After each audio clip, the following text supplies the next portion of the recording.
할렐루야. 사랑하는 보강중앙교회 성도 여러분, 오늘도 새 아침을 맞이하면서 말씀에 의지하여 담대하게 나아가는 우리 모두가 될 수 있기를 간절히 소망합니다. 오늘은 다니엘 11장 20절에서 35절 말씀을 통해 세상과 구별된 지혜로운 자들이라는 제목으로 함께 말씀의 은혜를 나누기 원합니다. 다니엘서는 크게 두 부분으로 나눠 볼 수 있습니다. 먼저 1장부터 6장까지는 다니엘과 그 친구들의 고난, 그리고 그 가운데 역사하시는 하나님의 인도하심을 보게 됩니다. 그리고 7장 이후부터 마지막 12장까지는 다니엘의 환상을 통해 세계 열방의 변화와 그 가운데 예비하시는 하나님의 계획이 나타납니다. 오늘 본문이 속한 다니엘 11장은 다니엘의 환상 가운데서 특별히 남방왕과 북방왕의 등장으로 시작됩니다. 대왕이라 칭송받던 헬라의 알렉산더 왕권이 무너지면서 두 나라가 새롭게 일어납니다. 애굽을 중심으로 한 남방을 다스리는 프톨레미 왕조, 그리고 시리아를 중심으로 한 북방을 다스리는 셀루쿠스 왕조입니다. 두 나라가 세워지면서 그들 간의 수많은 대립과 전쟁의 역사들이 써내려져 가는데요. 그런데 이후에 두 나라 간의 팽팽한 균형을 무너뜨릴 한 왕이 등장하게 됩니다. 바로 북방 셀루쿠스 왕조의 8번째 왕 안티오쿠스 4세입니다. 오늘 함께 나누는 다니엘 11장 20절 위를 보면 성경의 소 제목이 이렇게 적혀 있습니다. 비천한 북방 왕. 제목의 비천한 북방 왕이 바로 안티오쿠스 4세를 가리키는 겁니다.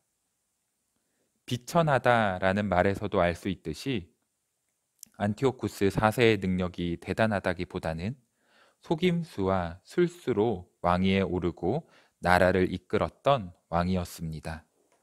하지만 그럴수록 안티오쿠스 4세는 자신의 연약함을 가릴 뿐만 아니라 자신의 왕권을 과시하기 위해 전쟁을 일삼는데요. 안티오쿠스 4세는 큰 군대를 거느리고 남방의 중심 도시 애굽을 향해 출격합니다. 두 번이나 군대를 이끌고 애굽 원정을 떠날 만큼 안티오쿠스 4세의 세력은 막강했습니다. 또한 31절 말씀에서도 잘 나타나듯이 성소를 더럽히고 제사를 폐하는 등 안티오쿠스 4세는 종교 박해도 일삼기에 힘씁니다. 남방과 북방의 팽팽하던 대립 가운데서도 두 번이나 원정을 감행할 만큼 그 위세가 대단하였고 종교까지 박해를 가했으니 그 시대 가운데 믿음을 지키던 하나님의 백성들은 하루하루가 위태로운 상황이었습니다. 그런데 놀랍게도 그러한 상황이었음에도 불구하고 하나님의 백성들은 굴복하지 않았습니다. 오늘 본문 32절 말씀입니다. 그가 또 언약을 배반하고 악행하는 자를 속임수로 타락시킬 것이나 오직 자기의 하나님을 아는 백성은 강하여 용맹을 떨치리라. 아멘. 그 누구도 저항할 수 없을 것만 같은 안티오쿠스 4세의 위협 가운데서도 하나님의 백성들은 강하여서 용맹을 떨친다라고 말씀하고 있습니다. 그런데 이어지는 33절 말씀을 보면 하나님의 백성의 용맹함이 어찌나 대단한지 안티오쿠스 4세가 더욱 큰 위협을 가하여서 결국 그들은 몰락하게 된다라고 말하고 있습니다. 여러분, 그들의 몰락이 무엇을 의미하는 것일까요? 바로 하나님의 백성이 안티오쿠스 4세에 의하여서 목숨을 잃게 된다라는 것입니다. 우리는 이것을 다른 말로 순교하게 된다라고도 말을 하지요. 모든 사람의 죽음은 안타깝고 슬픈 일이지만 의를 위하여 핍박받아 맞이하는 하나님 백성의 순교는 그저 단순한 죽음이 아닙니다. 오늘 본문 마지막 35절 말씀입니다. 또 그들 중 지혜로운 자 몇 사람이 몰락하여 무리 중에서 연단을 받아 정결하게 되며 희게 되어 마지막 때까지 이르게 하리니 이는 아직 정한 기간이 남았음이라. 아멘. 하나님 백성의 순교는 정결하게 되는 변화의 순간인 것입니다. 또한 하나님 백성의 순교는 하나님 나라를 확장시키고 무너져가던 그의 백성들을 다시 일으키게 하는 불씨가 되는 것입니다. 마지막 때가 임하기까지 순교의 불꽃이 그저 의미 없이 사그라들지 않고 계속해서 그 불길이 번져가도록 크게 사용하겠노라 말씀해 주시는 하나님 축복의 말씀이 바로 오늘의 본문인 것입니다.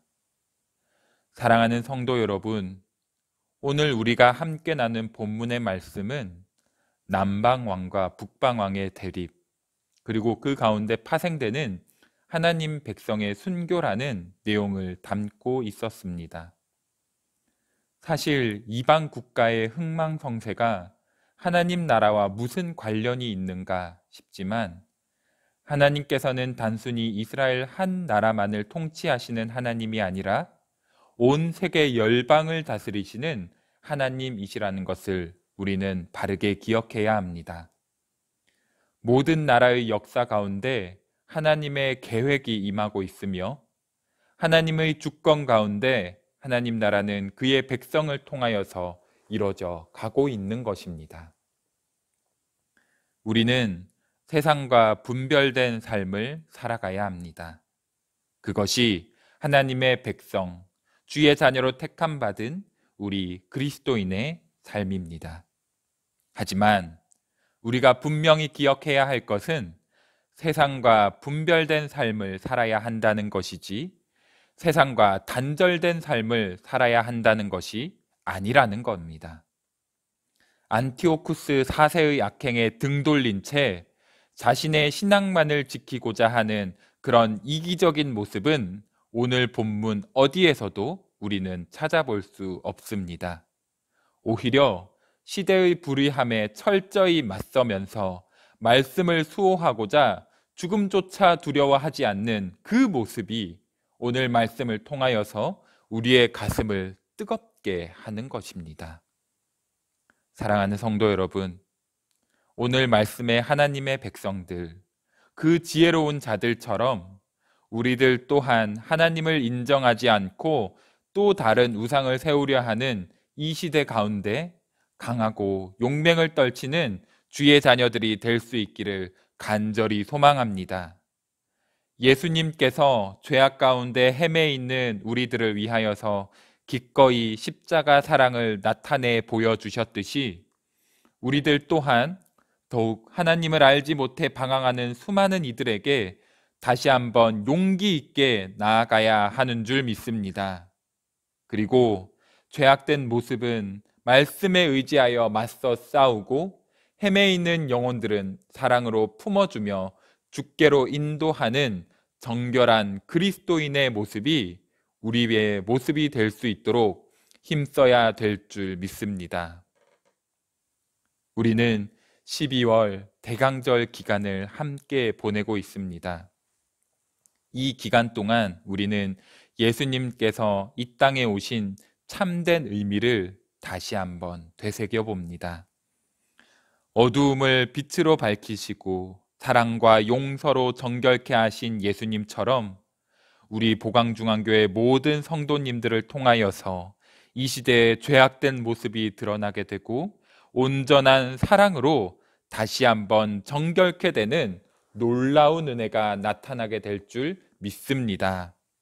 사랑하는 성도 여러분, 오늘의 말씀을 우리 마음속에 깊이 간직하고 어떠한 어려움에도 굴하지 않으며 오직 주님만을 바라보며 담대하게 말씀에 이끌리는 삶을 살아가기로 다짐하는 우리 모든 보강중앙교회 성도님들의 오늘 하루가 될 수 있기를 주님의 이름으로 간절히 축원합니다.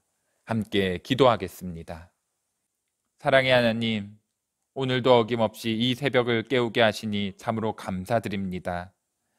매일 맞이하는 이 아침이지만 하나님의 인도하심이 아니고서는 맞이할 수 없는 선물과도 같은 아침임을 이 시간 겸손히 고백합니다. 권능의 하나님, 오늘 말씀 가운데 이방 세력의 압제에도 불구하고 믿음을 지킨 주의 백성들을 바라봅니다.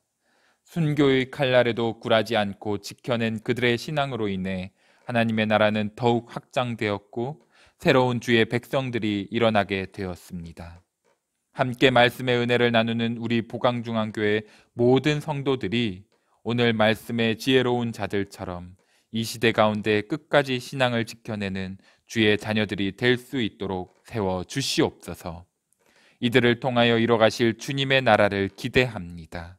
다가오는 위협과 어려움 가운데 무너지지 않고 이겨내는 믿음과 용기를 더하여 주시옵소서. 세상은 실패라 말할지라도 마침내 승리케 되는 주의 능력을 친히 보게 하여 주시옵소서. 은혜의 하나님, 오늘 하루도 주님의 강권적인 역사하심 가운데 살아가게 될 줄 믿습니다. 우리의 발걸음을 지켜 보호하여 주옵시고 오직 주님만 높이며 주님만을 위해 살아가는 우리 모든 이들이 될 수 있도록 주여 친히 인도하여 주시옵소서. 이 모든 말씀 우리 주 예수 그리스도의 이름으로 간절히 기도하옵나이다. 아멘.